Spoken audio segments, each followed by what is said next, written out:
Hello, my name is Maria Palamar and I am one of the co-founders of Resolve Conservation. I am here today to talk to you about preserving indigenous knowledge with decentralized data collaboratives. This all started because when Graise and I funded Resolve Conservation, we started looking at data and how to make data transfer more democratic, how to keep data within the communities that were collecting it so that they could benefit from the results of that data. The way that data works now is that communities collected, and data could be any type of digital file. So it could be storytelling, images, GPS location, environmental data, whatever it is that you are collecting.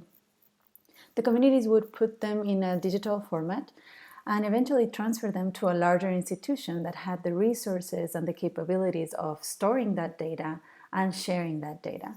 But in the process of doing so, they would lose data ownership, because there was no way to trace this data. There was no way to know who had put that data in there and if the data had been changed while in there. These larger institutions like universities and government agencies can be more susceptible to things like hacking or political pressures or censorship.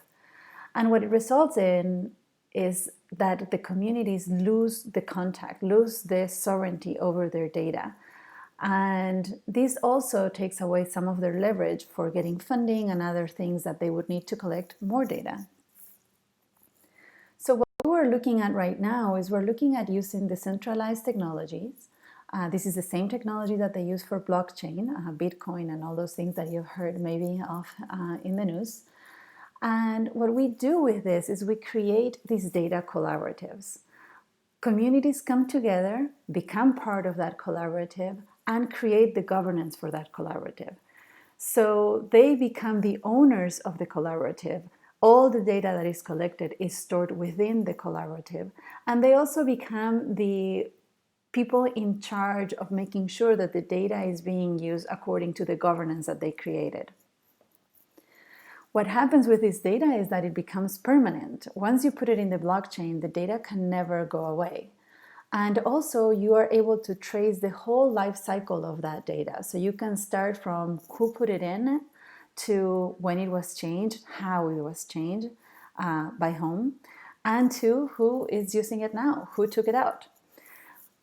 That is important because it creates a very transparent process where you can not only understand where the data is coming from, but also know who you need to ask for permission to use that data.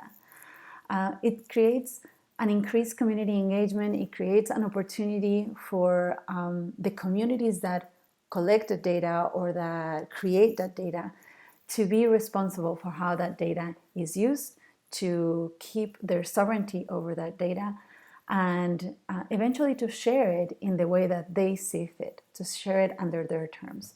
That is why we think this technology would be extremely useful for preserving indigenous knowledge, and we would love to talk to you a little bit more about it. So if you have any questions, please let us know. Thank you.